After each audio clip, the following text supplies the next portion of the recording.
Okay, so let me start as people are still coming in. So today we're going to talk about evaluation. We are lucky to have actually a guest lecture today. So one of my postdocs, Rotem Dror, is going to talk about evaluation. She's an expert in evaluation, literally wrote the book on evaluation of machine learning. But before we start, I want to start with a few comments and a question. So kind of the standard comments, please remember that all the lectures are available on the website and they're available there before the class, or at least a very close version is available before the class. So please look at it, be prepared. Homework 1 is out. I'm hoping you all are working on it. I see a lot of questions on Piazza. And I'm going to ask you a question about it now. And please go to the recitations and the office hours. We're going to all devote time to answering questions that are related to homework 1. So let me start with a quick question here. Yes, we are recording.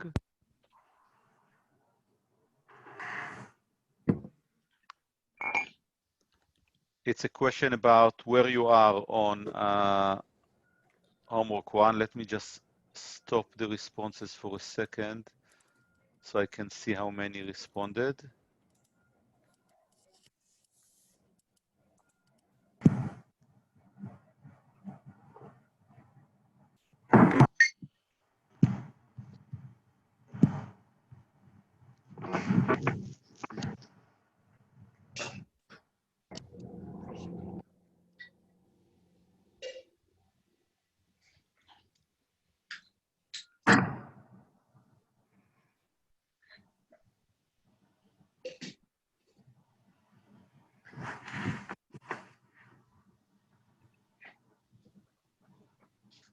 Okay, so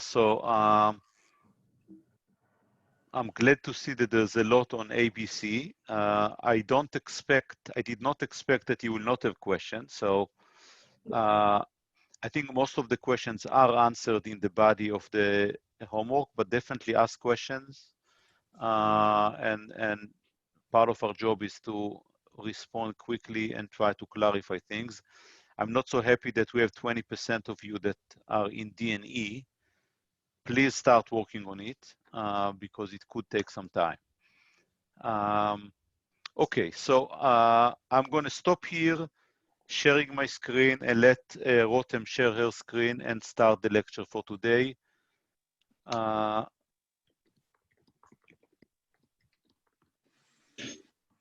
Okay, it's all yours, Rotem. You can share. Second. Hi, everyone. Oh, what happened here? Yeah, I can see it. Okay, great. Okay, so hello, everyone. As Dan said, my name is Rotem, and today I'm going to talk about 3 topics. The first is about metrics, the second about methodologies, how to compare between algorithms, and the third is about statistical significance, which usually scares people's guts. Okay, so let's start with metrics. So as you saw in the class, the basic machine learning framework we're working on, the supervised machine learning framework, in which we have a label data, and we assume that the data comes from a certain distribution and we want to predict its labels. We do it by learning a model, by training a classifier, and then after we train a classifier and we have our model, we can get a new example and give our prediction to that example. So that's the basic framework. And what we're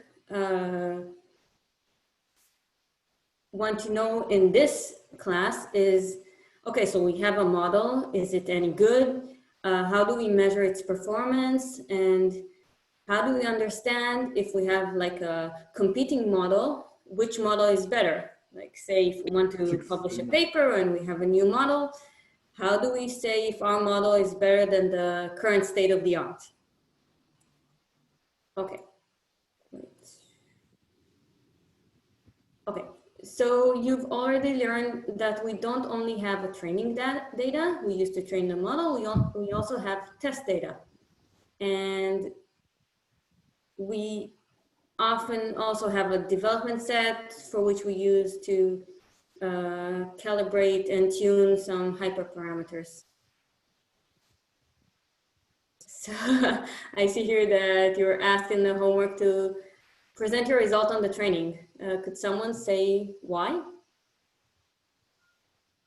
But does it matter? Feel free to ask questions and respond to me along the way. So no one knows why you were asked to present results on your training?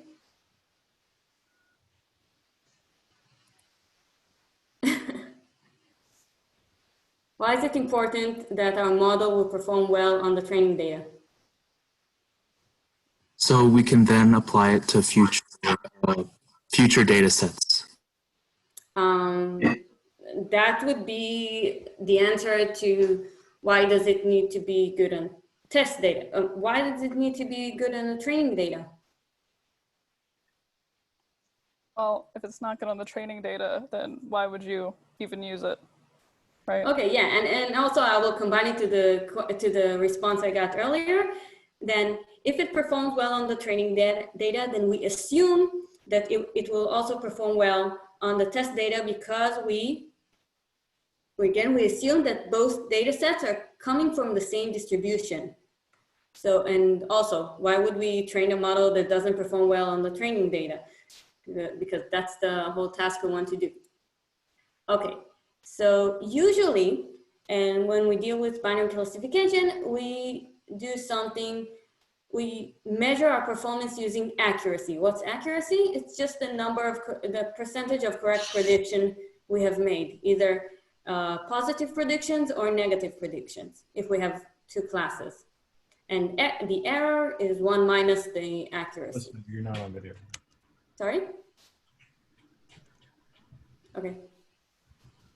Thought I heard someone. Okay, any problem with accuracy? Is that bedtime? Is someone speaking? I can barely hear. If you're not planning to speak, please unmute. Please mute yourself. Oh, okay. So what are the problems with accuracy? It seems quite good. I mean, it tells us where we did right and where we did wrong. So the problems might be when the data is biased. Let me give an example. Let's say I come from Israel, and in Israel it barely snows. And let's say I want to come up with a predictor that tells me in which days it's going to snow. I want to predict if tomorrow it's going to snow. So most of the time, like a very good predictor that always says no will be working just fine. But what is the problem with this kind of predictor?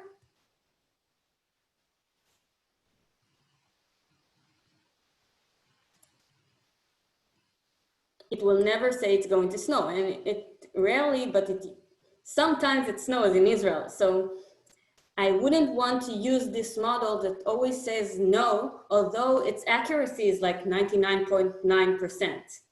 So I want something that will be more sensitive to data that is biased. And also, if we have multi-class classification, then we want to pay attention to all labels, and we won't want just to label like all examples according to the label that is most frequent, for example.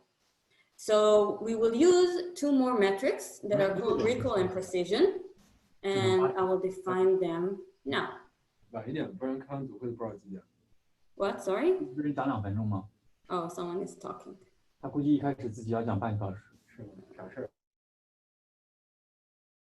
I thought that I muted everyone, but somehow Please unmute yourself only if you have things to say. Rotem, you should unmute. Oh, okay. Yeah, it's fine. Yeah. Okay. Okay, so this is how recall and precision are being defined. So recall is all the examples we identified as positive out of all positive examples. For the example, in the snow example in Israel, the enumerator will be the number of examples, the number of days I have recognized as snow, as the snow will going to fall in those days, out of all the days that it actually snowed. And the precision is the number of examples I have identified as positive out of all the examples that are actually positive, meaning all the days that I have identified as snowing out of all the days that out of all the days, all the days that are identified as positive and are truly positive, meaning all the days that I have identified as it's going to snow and it actually snowed, out of all the days that I have identified as positive, meaning all the days I said it's going to snow, but maybe it didn't snow that in those days. So here you have like a very nice picture that demonstrates the precision and the recall. So here again, an example without snow in it. Just let's say we have 100 examples and 5% are positive. So just saying no will give accuracy of 95%, but recall and precision will be 0.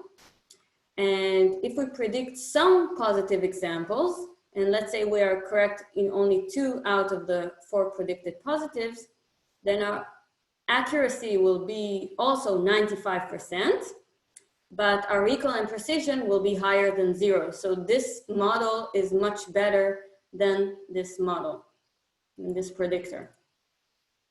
Any questions? Okay, so let's keep going.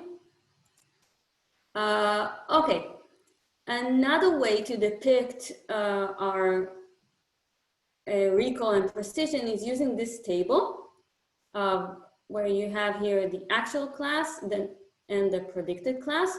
And inside you write the number of examples which you, let's say the actual class is positive and I have predicted them to be positive, then this will be the number of true positives. And again, you fill out the false negative, false positive, and true negatives.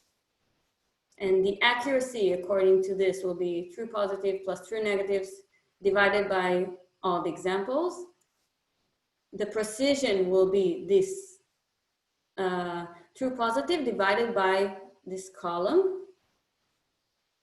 And the recall will be the true positive divided by this row, the first row.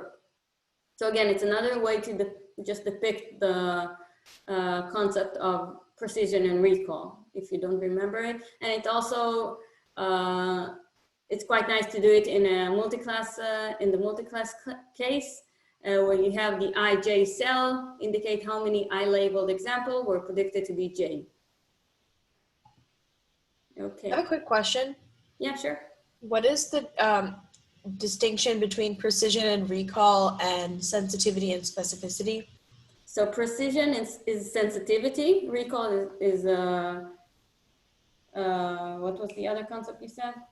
Specificity? Specificity, yeah. Okay, so they're just different names for the same Exactly. concept? Okay, cool, thanks. That's a good question.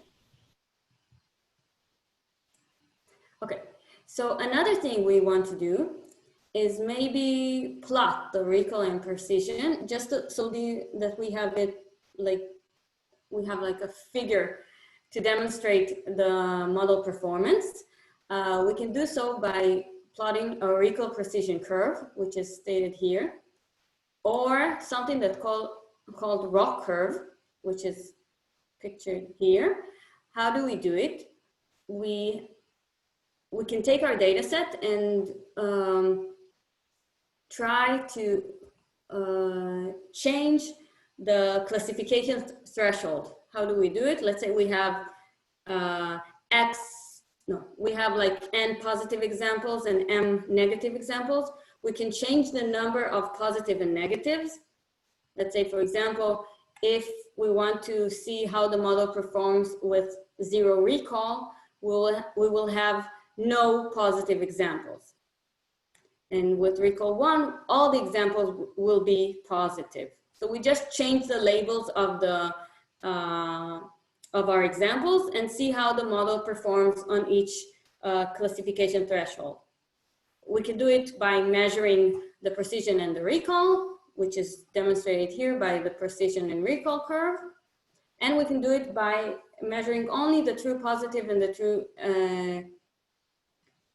and the false positive in this graph. And so this also demonstrates our system performance. What we can also do here is come up with like a single measure that will demonstrate our system performance on all types of classification thresholds. And this will be the area under the curve. So we take and we calculate all the area under the orange curve here and here. And we can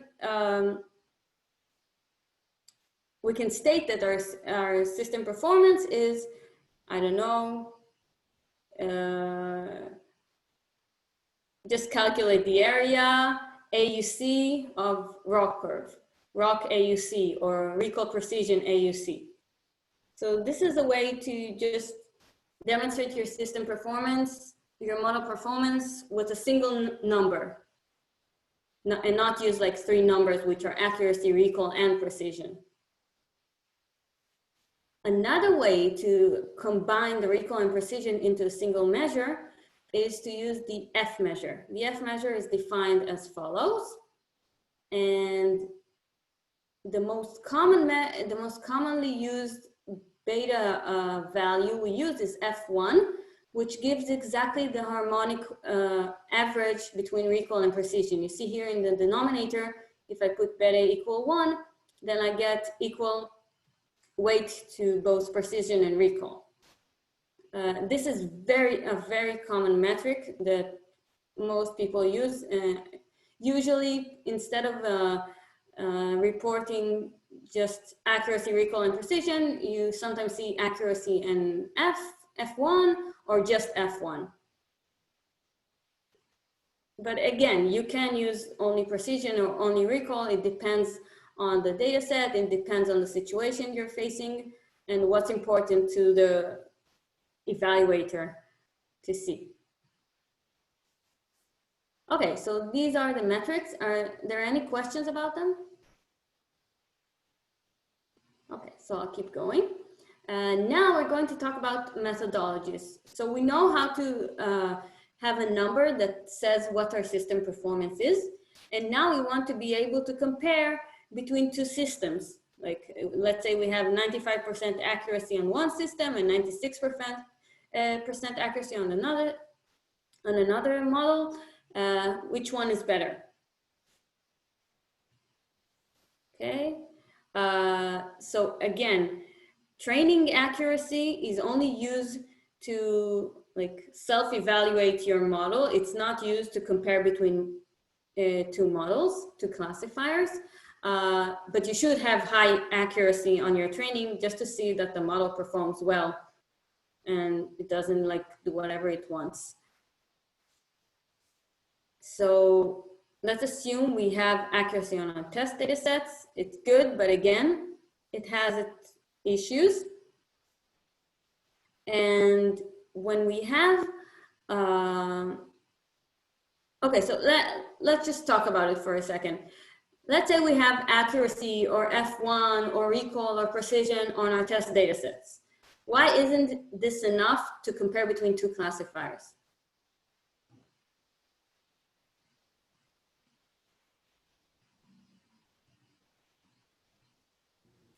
Can I ask a question? Yeah, sure. This is not the answer to this question, but if you like use the classifiers on the test data and then choose between the classifiers based on test data, then aren't you using the test data to like tune your classifier? Like, isn't that not allowed? No, because I'm not changing the model parameters based on my decision. I'm just choosing which classifier is better. First of all, it's allowed to do, you can do everything, but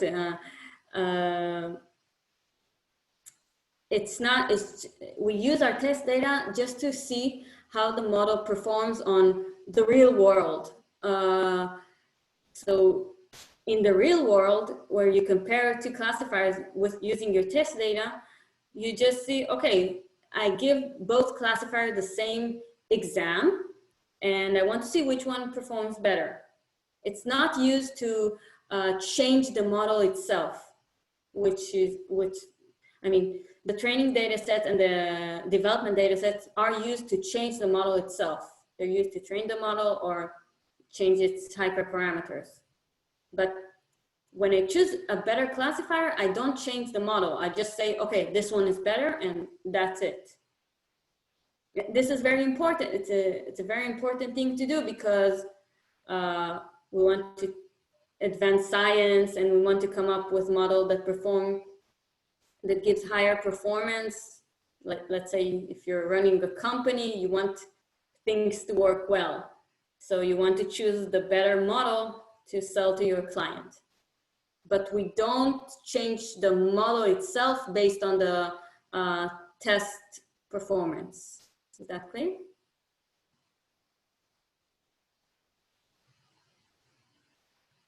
Is that okay? Did it answer your question? Yeah, kind of. Okay. So again, I'm following your lead, but why won't we just use one test data set performance to compare two classifiers? Let's say, okay, let's give a more vivid example. Let's say one of you is the CEO of Google and the other is the CEO of Yahoo. And now you're working on your email app, and we want to see which company performs better on spam detection. So we have a test data set. We have a bunch of emails, which some of them are spam and some of them are not. And we compare the two email spam detectors. And we see that the Yahoo one got better results.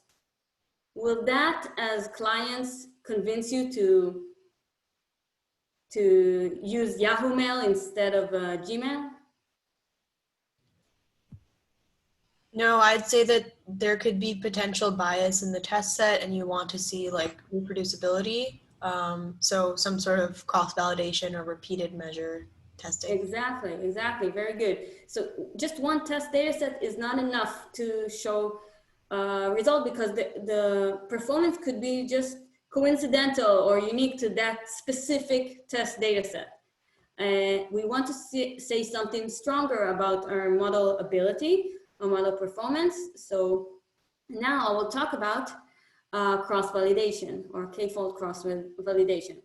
It's a technique that we use to evaluate our model, and we do it like, instead of just having our whole data set split it into training and test, we'll split it into many different parts, into k equal sized parts, and in each time we'll decide on a different part that will be our test data sets. And then out of the same complete data set, we get, instead of like one test data set, we get 5 test data sets or k test data sets. And what we are able to do is to train and test k different classifiers and report like the average accuracy and the standard deviation we have on all the test data sets we have created. Okay, so that's k-fold cross-validations. By splitting the data up that much, aren't you reducing the effectiveness of the training with only 1/5 of the data in this example? you have the same, okay, the amount of examples you have, the number of examples you have is the same for training. Let's say we have 10 examples and we use, let's say k equal 10. So in every time we use just 9 examples for train and 1 example for test. In this case as well, we have 9 examples. So how does it work in the picture then? Maybe the picture is confusing me. So here we have like the 10 examples, which we split into 10 equal parts. And only this part is used for test data set, and these are used, okay, I got your question. So these are copies of the same. Okay, so that's 5 copies of the same data set? Yeah, exactly. Okay. But in each time we use a different portion, a different part of the data set to train and to test. Okay, good question. Oh, okay. So when it says split data into k equal size parts, it's not actually taking train and test and splitting both of those into k. No, you take the complete data set, both train and test. This is your complete data set, and then you split it to train and test k different times. Okay? Got it. Okay, great. Okay, so let's see it in action. We have a full data set, and we split it into 3 this time. And so on the first fold, it's called, on the first partition, we take the first part to be the test data set, and then the part 2 and part 3 to be the training data. On the second fold, we take the second part to be the test data set, and then part 1 and part 2 will be our training data. And on the kth partition, we take the k-1 parts to be the training data set and the kth part to be the test data set. And again, in each fold, we train the model all over again and we test on the test data. But we need to retrain the model k times. And now we have a test performance from each of the folds, and we give some summary statistic over the k folds we have made. For example, average accuracy, average F1 score,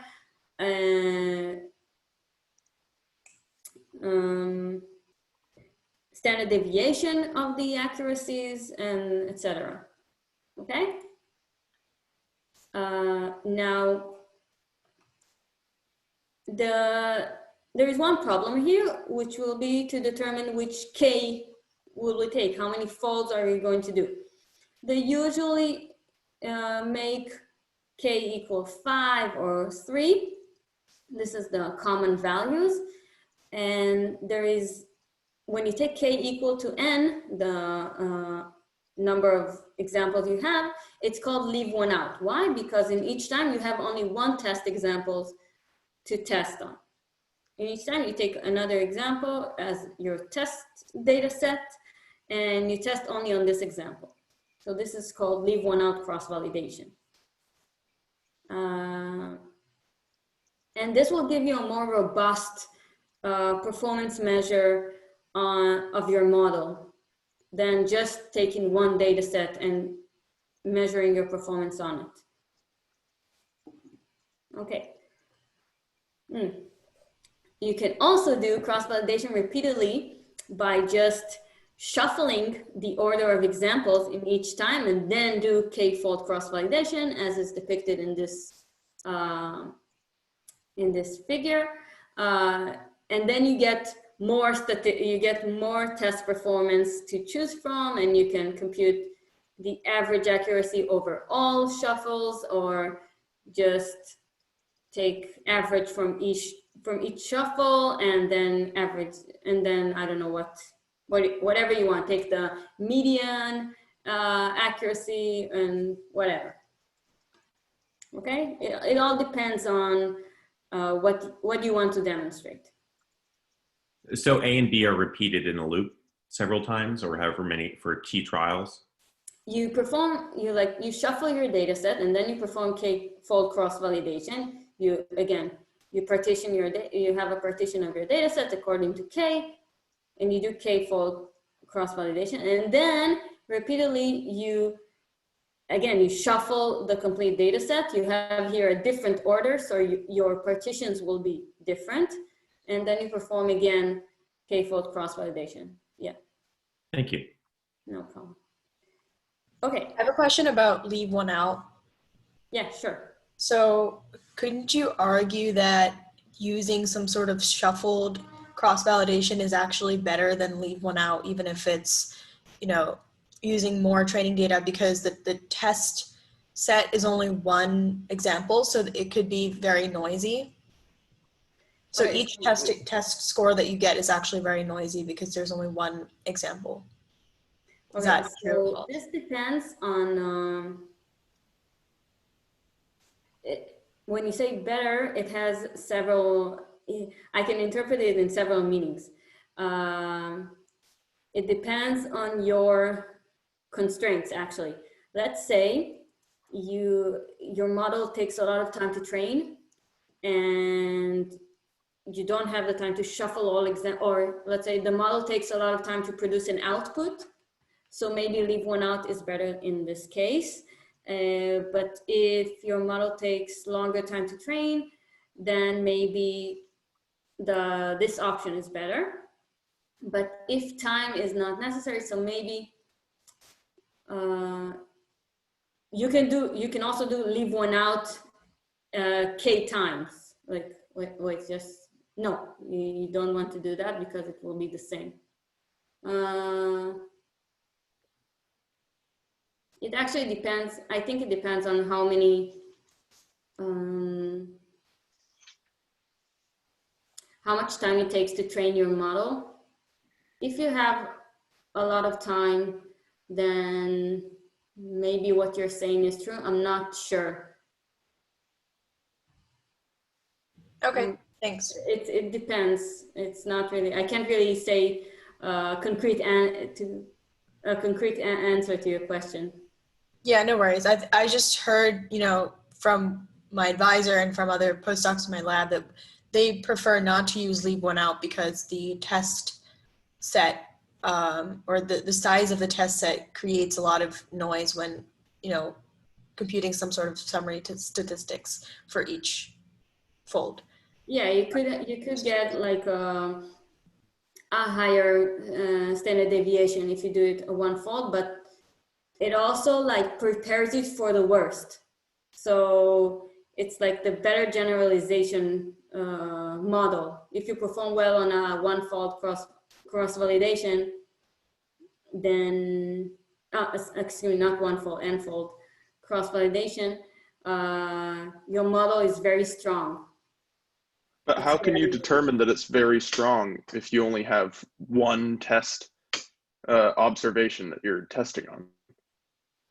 Well, you're looping through all of the data, so. So actually for binary classification, it does make a lot of noise, but sometimes you don't just have like a 0 or 1 performance measure. You have something more smooth, so you get better results. Like you can have accuracy on a single example won't be just 0 or 1. It will be like something 0.75 or so. I agree that when you have just binary classification, the leave one out will bring very noise. It will be very noisy. I agree. So one comment I wanted to add is that it also depends on the amount of data you have. So leave one out, the advantage is that you train on more examples. You train almost on all your data set, as opposed to 5-fold where you train on 80% of your data set. So that's one advantage. Also, you average over n test examples. So it's not that you just test on one example. You test on one, but you do it n times and you average over those. So eventually you can get a robust estimate for how well the model is going to do. So there are trade-offs here. And some of them depend on time, as Rotem said, and some of them depend on size of data and so on. But it's true that statistical analysis shows that 5 is a good number because you can say something about the statistical properties of the five-fold cross-validation, and that's why it's commonly used. Mhm. I have a question. Yeah, sure. So if we have a time series data, could we still like shuffle our data set, and could we still use the k-fold in that case? Sorry, again, if we shuffle our data set, can we use Yeah, the if k-fold? we have a time series data, like the data has some time span thing. Has some what, sorry? Time series. Like it's temporally dependent, like the Oh. observations are in a particular order. If your example are dependent and you can't shuffle them, then I guess you can't use this, but examples are, okay. I'm smiling because the dependence between examples, it's like a topic that is currently under research, and that's why I'm a bit, okay, so if you have dependence between your examples and you can't shuffle them, so you cannot perform this, this procedure, but the whole, okay, so the whole concept of cross-validation is to measure your performance on different data sets. If you cannot make more than one data set, if you cannot change your data set to by shuffling to be another one, you cannot do this process. But I mean, you can also you can't also do the cross-validation because you can't really partition your data set if it's temporally dependent, isn't it? Are time series typically classification problems? I mean, they're. Sorry, I don't mean to like kind of tangent. I think what just trying to help answer maybe that these the classifiers are they typically for more just like label classification problems versus something like time series where it's In time series, you have like each example is a time series. It's not just like a part of your time series. You have the full time series, and what you want to predict is like the next move. So you have n time series, that's your data set. And for each time series, you predict the next move, if I understand correctly your question. So in that case, you can shuffle between the time series. Of course, you cannot change the time series itself. You cannot shuffle and change the order because that will create a new example that is not true, that is unrealistic. But between time series, you can do it. Does this answer your question? You can do cross-validation if you have multiple time series, which are, every time series is your example, is one example.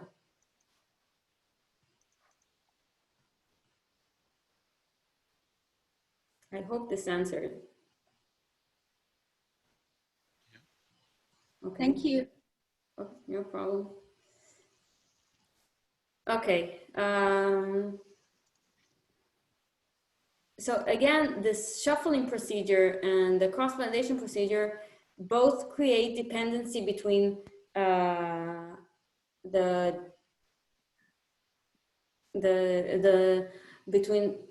okay, so when you shuffle the data set and calculate statistic based on the k-fold cross-validation, there is a dependency between all the performance measures you have.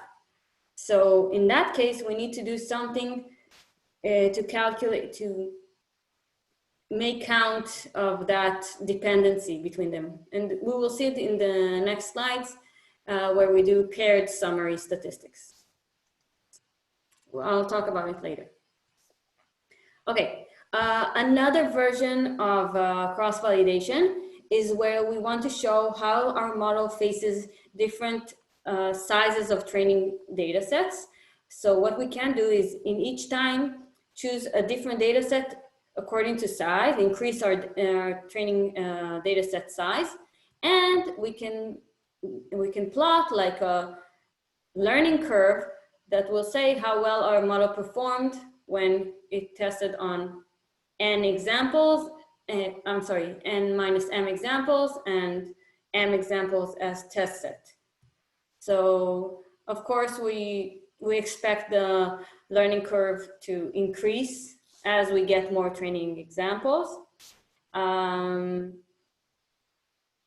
When we get like this straight line here, what does it mean? Did you learn about this phenomena? Like the learning curve usually goes up, it increases, the test accuracy increases, and then it starts to stay straight. Overfitting? Yeah, exactly. So you can see on what time, when do you reach overfitting? When you have tons of training examples and you don't really learn new things as you add more examples. Okay, and again, you can calculate and these learning curves or make like a summary statistics out of all the points we have here, like the average accuracy or something like that. Okay, so are there any questions about the methodologies, about cross-validation? So, okay, so now based on this cross-validation, we would want to say which model performs better.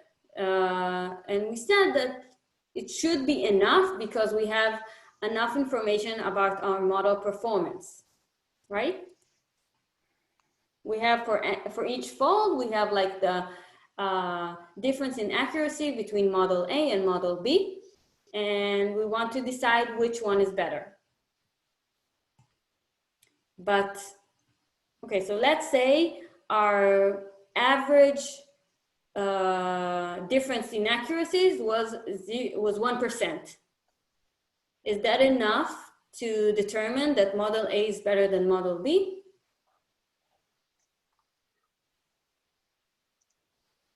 It should be a simple yes or no question. No. No, why?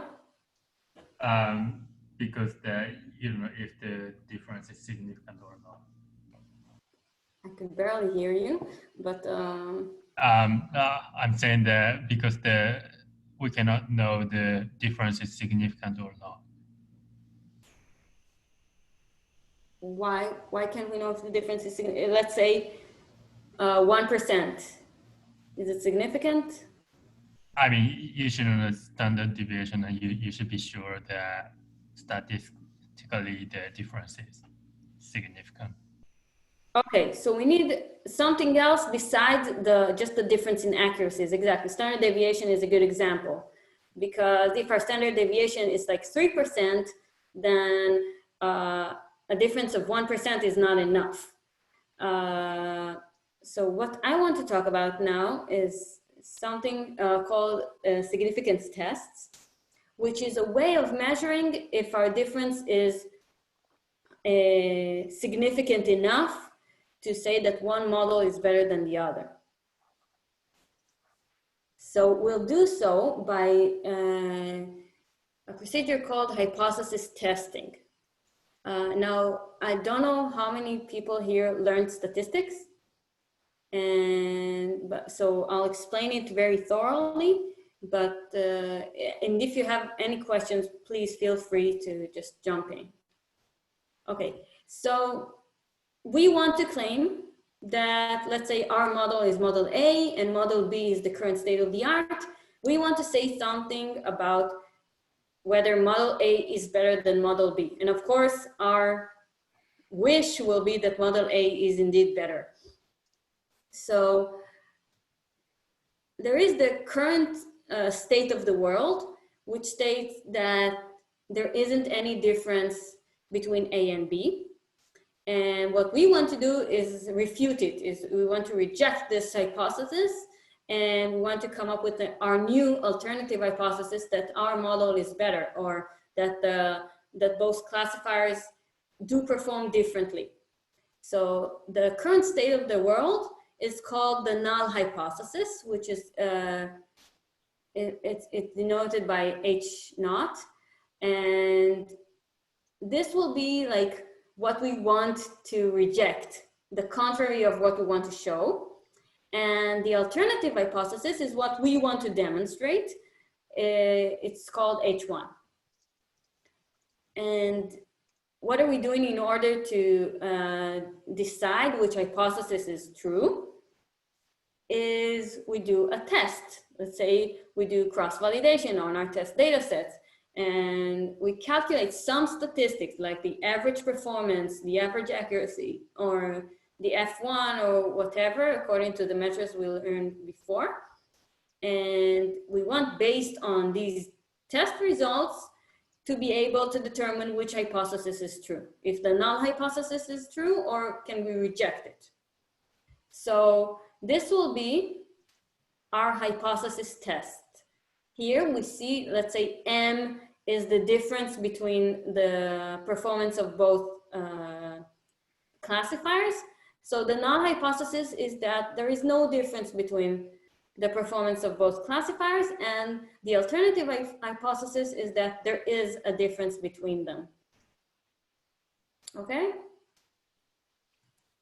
So we want to know if we can reject the null hypothesis, and we'll do so based on a distribution that the test statistics has when the null hypothesis is true. So given that, let's say, for example, we have the difference between accuracies of two systems, and we want to say something about if the classifiers are the same, what will be the distribution of the test statistics, or almost the same? What will be the distribution of the test statistics if the null hypothesis is true?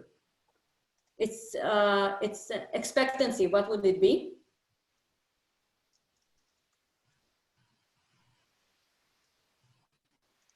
Again, if the null hypothesis is true, given that the null hypothesis is true, we say that the test statistic, that the random variable that is the difference in accuracy between A and B is 0. So what will be the expectancy of the distribution of the test statistic given that the null hypothesis is true?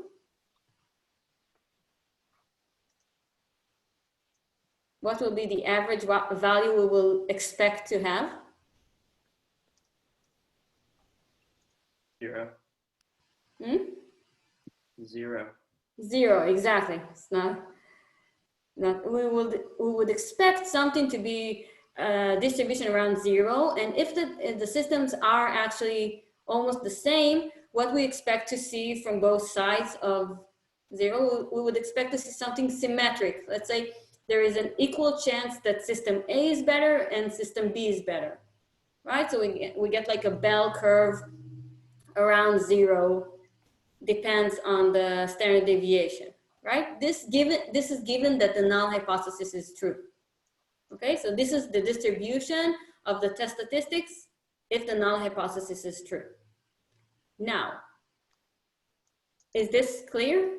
This is like a very important thing. If something is not clear, I'll explain again. Okay. Now, given that the null hypothesis is true, and we perform our test, and we get that system A is better than system B in, I don't know, 10% of the cases. Now we want to see if that result is enough to refute the null hypothesis, to say that, I mean, this value is very improbable under the distribution of the test statistics, given that the null hypothesis is true. So I guess that the null hypothesis is not true, and I want to refute it. Okay? So now I need to decide if the value of 10% difference is enough for me to refute the null hypothesis. Okay? So what I need to do is come up with a threshold that from that threshold, I will decide which values are in the place that I will refute the null hypothesis and which values I will not. Let's say, for example, I decide that the threshold is 5% difference. So if I got a 10% difference, then I reject the null hypothesis. Okay? The value that I use in order to decide which hypothesis is true is based on something called the significance level, okay, which is usually denoted by alpha. Okay, the significance value, the significance level will be the probability of rejecting the null hypothesis when it is actually true.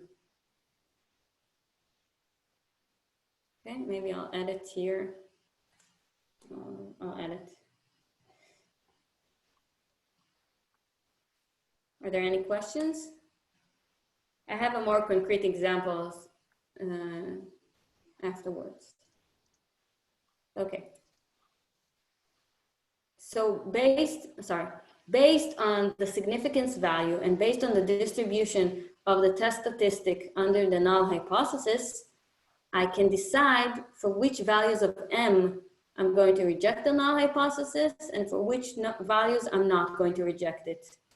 The values of M that I'm going to reject the null hypothesis for is also called the critical zone. Okay?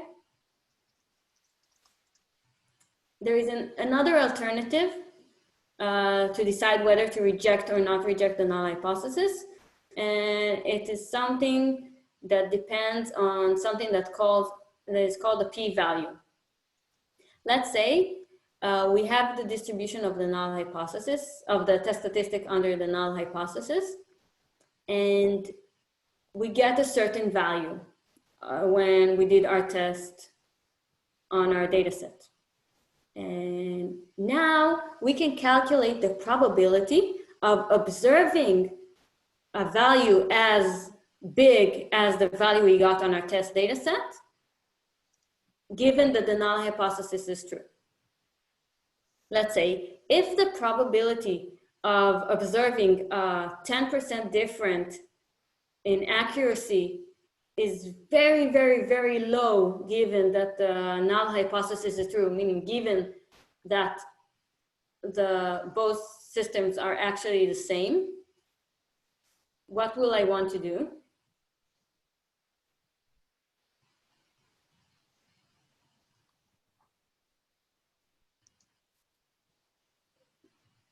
Again, I'll repeat the question because I think you kind of lost me. Let's say we have 10% different in accuracy between the two systems. And I calculate the probability to get this kind of value given that the systems are actually the same, given the distribution of the test statistics when the null hypothesis is true. I get a very, very low probability of getting this value or something higher than this. What will I want to do?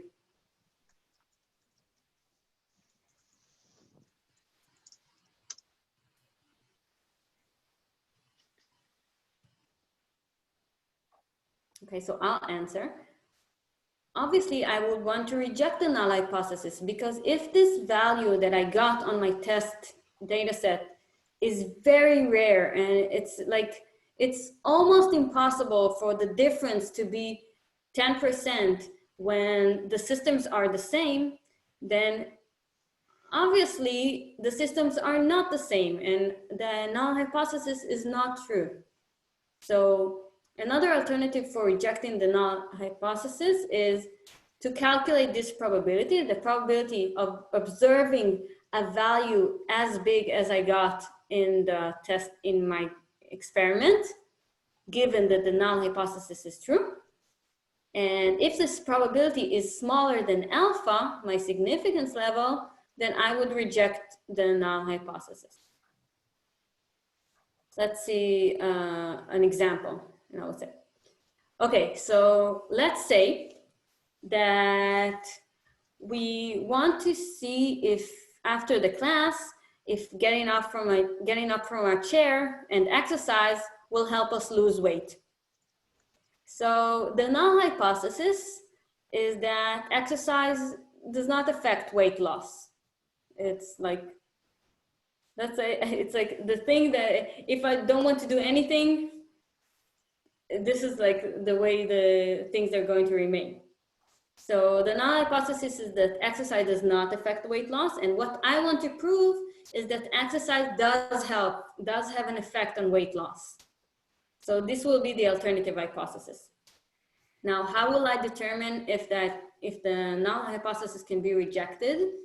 I will take a poll and ask people if they have exercised after the class and whether they lost weight or how much weight did they lost or did they gain any weight.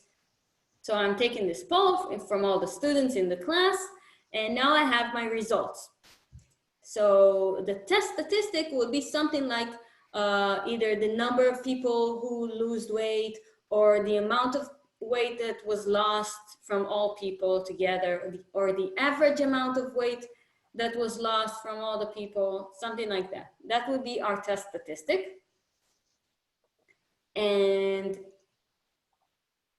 now what we would want to do is to check what is the probability to see a weight loss of 10 pounds or more, given that people are remaining seated in their chairs, on their chairs. If I expect a weight loss of 10 pounds or more when people just sit down on their chair, then this is very probable and I won't reject the null hypothesis.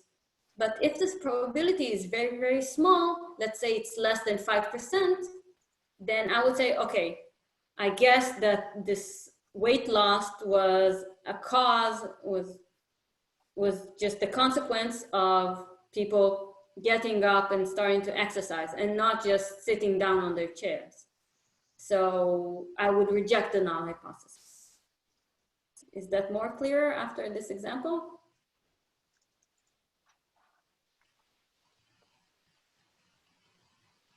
Yep, thank you. Okay, great. Thank you.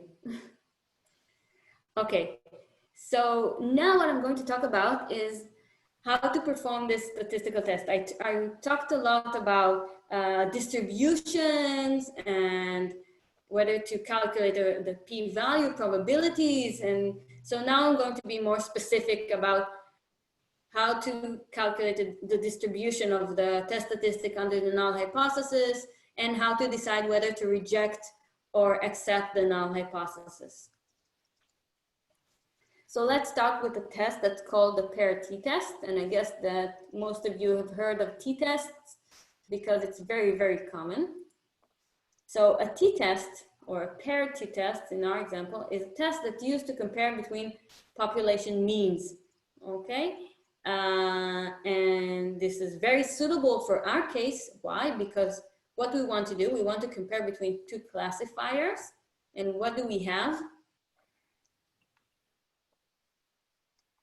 Let's say we have the average performance over all folds when we did the k-fold cross-validation.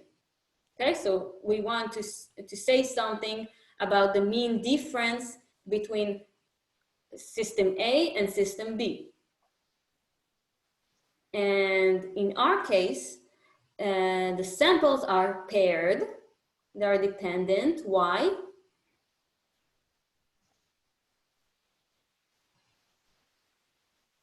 Because we test both systems on the same data set. Same population.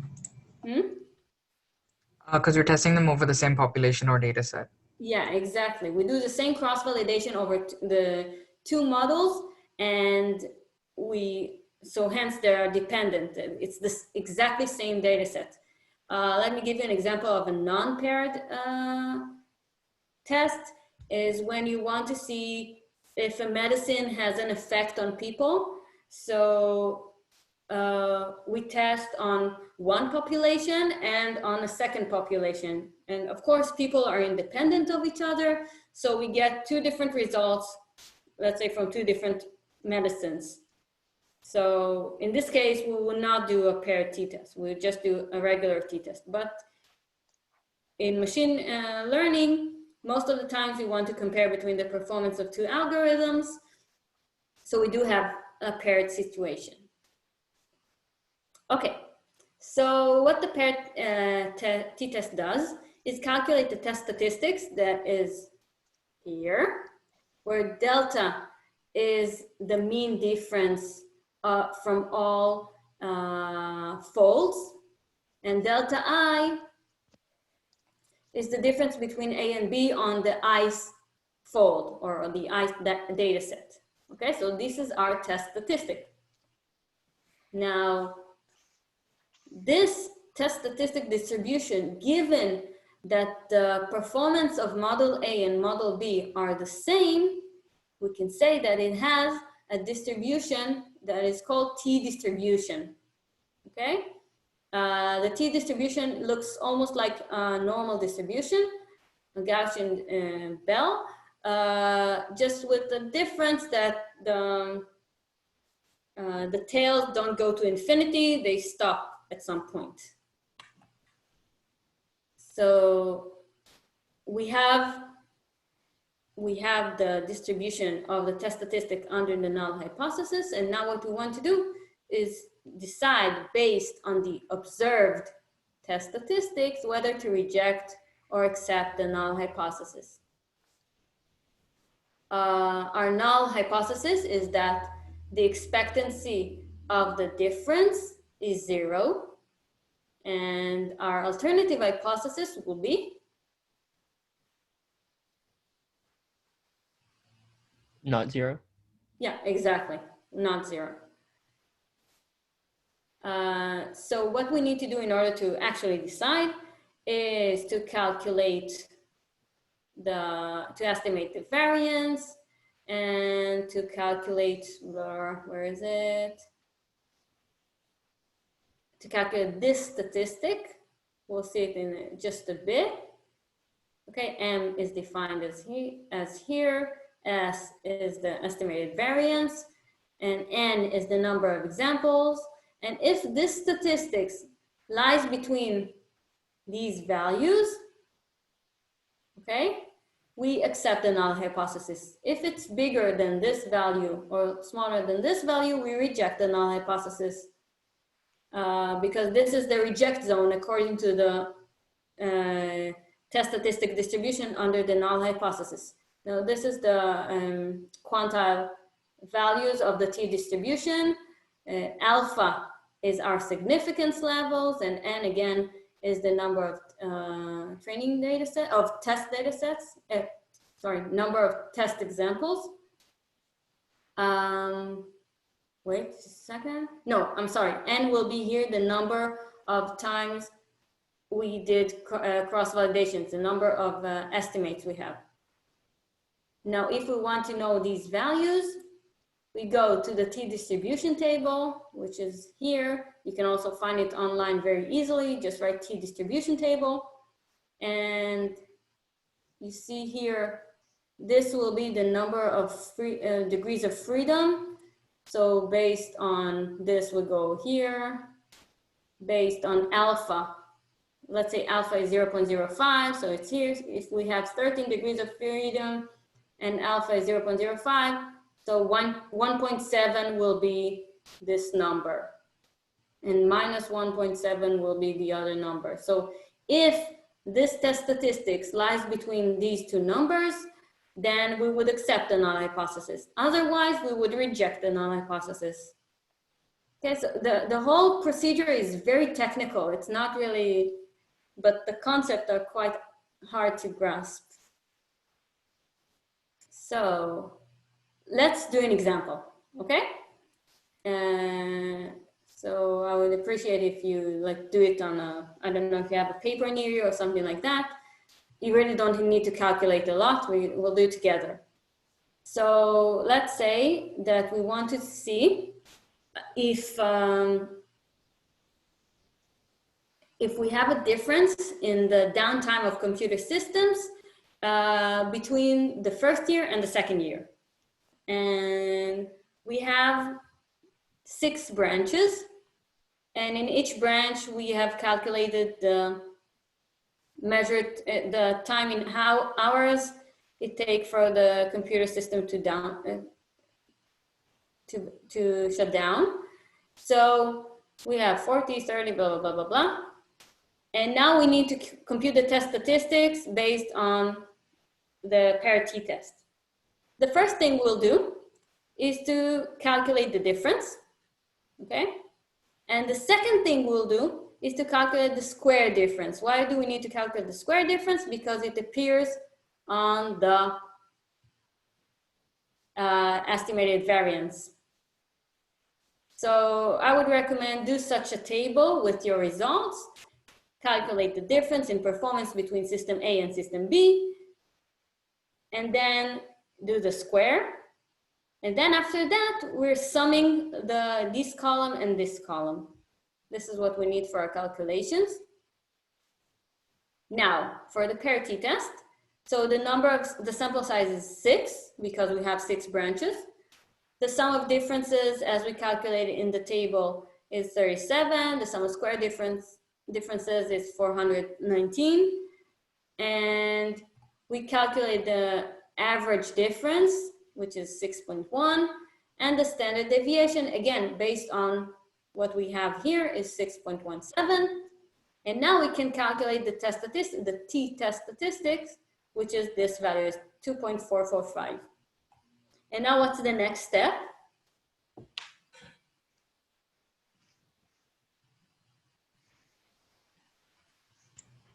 Check if it's in the rejection range. Exactly. Choose a significance level because the rejection area is based on the alpha value, and then check if this number, if 2.4 is in the rejection area or not. Okay, so this is the whole thing. This is the whole procedure. So this is the pair t-test. Are there any questions? No. Okay, great. So again, this test is very, very technical. If you follow this according to this example, you will sure make it. Okay, so now I would want to introduce another statistical test because t-test is not always good. Why do we need other statistical tests? Because I remind you that in t-test, we assume something about the distribution of the test statistic under the null hypothesis. Now, we won't be able to always assume that the distribution of the test statistic under the null hypothesis is according to the t distribution. We need to know what to do when other distributions are relevant. And the case I want to show you is a case where, which is very relevant to us, where we have just 0 or 1 results. Let's say we can't do cross-validation for some reason, and we just have one test set that we can run on. And let's say the test set is not given to us, and some other people decide on a different date what is the test set. So we can't really perform cross-validation, and we can only perform one run on the test set. And we still want to determine if system A is better than system B. So in that case, we can use a test called McNemar. Okay. So again, we have a full data set. We split it into train and test. And we train our algorithm on the training examples. And we have 2 classifiers, A and B. And we want to see on the test examples, which one, according to the test examples, which one is better. So we plot this type of table. We count the number of examples for which A and B both misclassified, both made a mistake in the classification. We count the number of examples for which A was correct, but B was incorrect. And we count the number of examples for which A was incorrect in its classification and B was correct, and the number of examples for which both systems were correct. Okay, so this is N00, N10, N01, and N11. Okay, after doing that, we want to see if the systems have a difference in their error rate. Okay, this is our null hypothesis. The null hypothesis is that both system A and system B got the same number of mistakes. They both make, like, basically maybe not the same mistakes, but they both have the same error rate. Okay, so our null hypothesis will be that N10 and N01 are equal. What's the alternative hypothesis? The alternative hypothesis will be that N10 is not equal to N01, meaning that, let's say, algorithm A is much better than algorithm B. It got plenty more examples correctly classified. And the test statistics we're going to use is this number, which is distributed according, it's also distributed according to the t-distribution with 1 degree of freedom, or a distribution which you might know called the chi-square distribution. So this will be the chi-square test statistic. And to measure whether to reject or accept the null hypothesis, we can go to the t-distribution table and just check the number, just check the row where it's 1 degree of freedom, or we can go to the chi-square distribution table. Okay, so I have here a poll. You need to, you can respond it at this address. Let's see. So we have here 2 scenarios, okay? We have the table, and we want to see which model, in which scenario which model has the higher accuracy in which scenario. So either model 1 in scenario A and in scenario B, or model 2 in scenario A and in scenario C. So you need to think about how to calculate the model accuracy based on these results.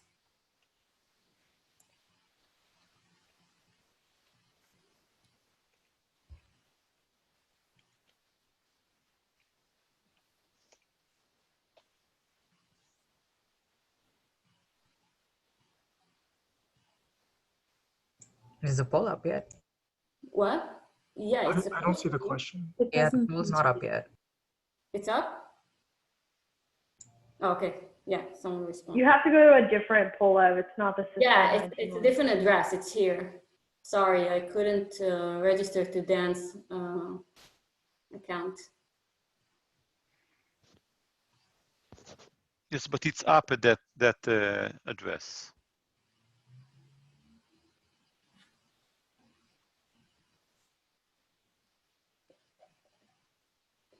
Basically, the question here is how to calculate the model accuracy based on these tables.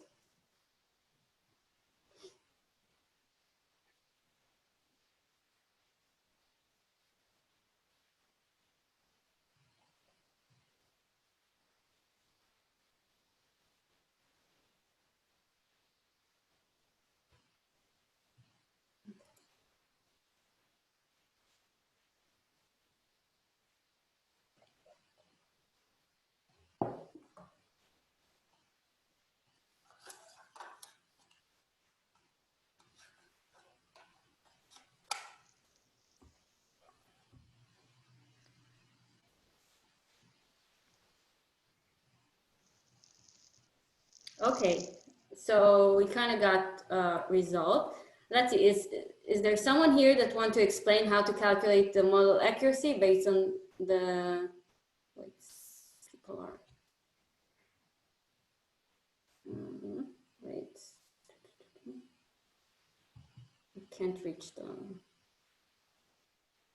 okay, so we got, so how do we calculate the model accuracy? Like, let's say classifier 1 accuracy based on this table. I see that there is someone on the chat, I just can't reach it.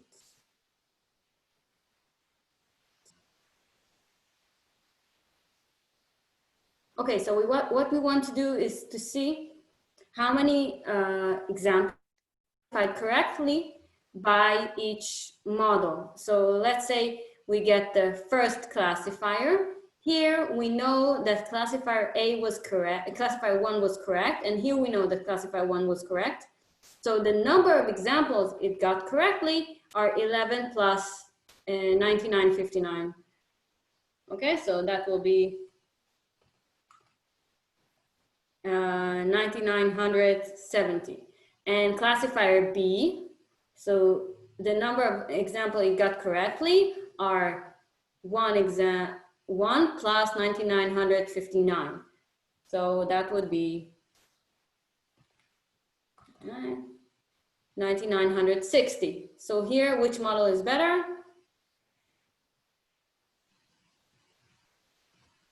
One's better. Yeah, exactly.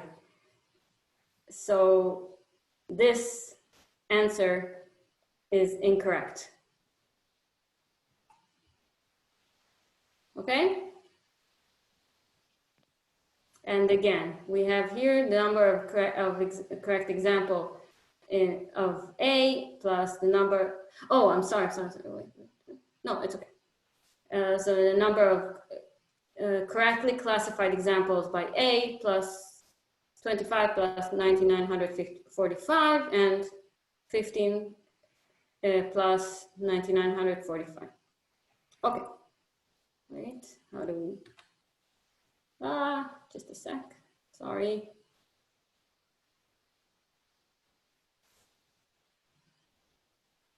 Okay, so now I want to see, I really wonder, what will be my null hypothesis? You can enter it again now.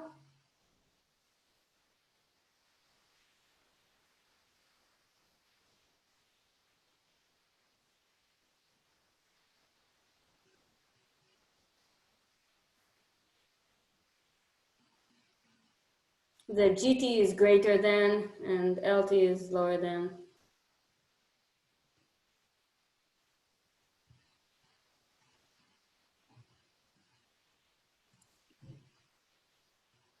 Okay, wait.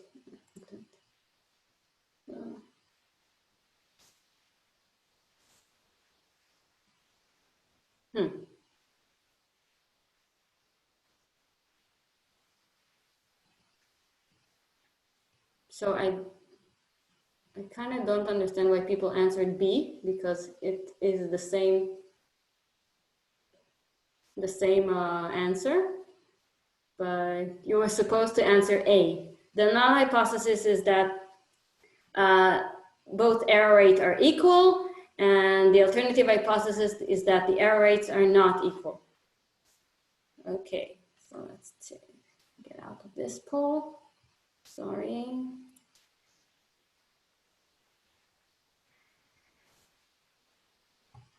Okay. Now, let me just finish this example. So the test statistics, so do you see the screen? So the test statistic in this case is,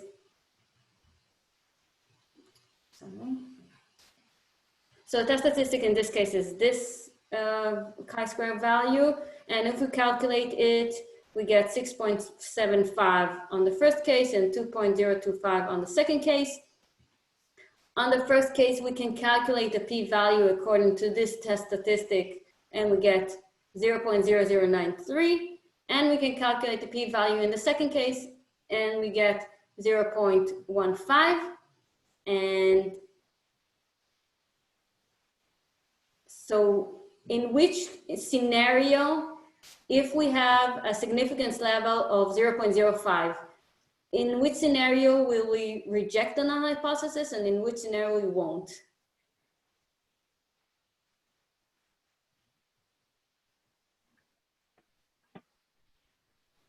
So you would reject the null hypothesis for A and not B. Exactly. So we would reject the null hypothesis. We would say that the error rates of system A and system B are not the same in scenario A and not in scenario B. Thank you very much. Very good. Okay. The last thing I want to show you, and I hope I'll have enough time, is something called Bootstrap. Now, in both of the cases, in pair t-test and McNemark's test, we know the distribution of the test statistic under the null hypothesis. What happens if we don't know the distribution of the test statistic under the null hypothesis, which is most cases because saying that something has the distribution of, it's a very hard thing to prove. It is true that usually if we calculate an average performance, it will distribute according to a t-distribution, but not all the time we want to calculate the average performance. Sometimes we would want to hypothesize about, let's say, the standard deviations of a system or some other measure, let's say the median, the minimal value, the maximal value, and we won't be able to calculate the distribution under the null hypothesis. In this case, we want to use a statistical test that will not rely on the distribution of the test statistic under the null hypothesis. These types of tests are called non-parametric tests. And one of them, which I'm going to talk about now, is called Bootstrap. So again, let's say we're not doing cross-validation just for to make things easy. We have one test set and we can only access the prediction on individual examples. And again, we divide our complete data set into training and test. We train algorithm A and algorithm B on the training examples, having two classifiers, run them on the test set. And now what we would want to do is, instead of looking for the distribution of some test statistics, we would do the following. We would draw out of the test, test set results, we would draw multiple samples. Let's say we have the results for algorithm A and the results for algorithm B, and we can calculate the differences in results between the two algorithms. So we have delta 1 to delta n. Now what we would want to do is create new test sets, which are, let's say x1 star is delta 1 and xn star is delta n. I'm sorry, x1 is delta 1 and xn is delta n. We would take samples from x1, from delta 1 to delta n, and create new test sets. Now these samples will be with replacements, meaning that x1 star could be delta 7 and x2 star could be delta 7 again. Okay, so we draw multiple subsamples like this one. And what we will do is calculate the test statistics according to these subsamples. Okay, again, we sample with replacement from the original scores, and we calculate the test statistics, the t-test statistics, for example, from these subsamples. Is that clear? Hope so. So we do that B times, let's say B for Bootstrap. So we have T1 till TB. These are the new test statistics. And in order to calculate the p-value to reject or to decide whether to reject the null hypothesis or accept it, we count the number of times that our bootstrapped test statistics were larger than the test statistics that we calculated according to the original sample. And we divided by b. This will be our p-value. So if this ratio is smaller or equal to, let's say, 0.05, we reject the null hypothesis. Okay, so this is the whole bootstrap hypothesis testing procedure. I have a question. Yeah, sure. So if previously we talked about using the t-distribution to figure out whether to reject the null hypothesis or not. Mm-hmm. So when we were doing the paired t-test, is it also possible to compute a p-value there and use that? Like, in what scenario would we choose the t-value versus the p-value to identify whether to reject or so between so there are two alternatives, whether to calculate the p-value or to decide or to calculate the critical zone, to the rejection area, the rejection zone. They're both give the same results. You can calculate p-value and you can calculate the rejection zone. It depends on what's easier for you. If you have like if you want to do a t-test, so you have the t-distribution table, you don't really need, you can, based on that table, you can calculate also the p-value, but it's easier to just use the table and calculate the rejection zone of your test statistic. If you don't know the distribution, then you don't have a table to rely on, then you need some method of calculating the p-value. So here is a method for calculating the p-value if you don't know the distribution of the test statistic. Okay, that makes sense. Okay, if you know the distribution of the test statistic, you can just calculate your rejection zone very easily based on this distribution. But if you don't know, then calculating the p-value is sometimes easier because you can rely on aparametric tests, non-parametric tests. Okay, but both methods, both techniques are exactly the same. They will give the same, given significance level, they will give the same results, the same consequence. Okay, so this is actually the last thing I wanted to show you. I'm very happy I got it down. I hope you understood. If you have any questions, my mail is on the first slide and I'm basically done. So if you want to ask questions, you're welcome. And we'll update the slides shortly after the lecture, within the next hour or 2 hours. So it will be, the slides will be on the website. I think we have to stop here. Many people have classes and meetings. So thank you very much, Rotem, and thank you all. And we'll see you next week. Bye. Thank you. Welcome. Thank you. Bye-bye.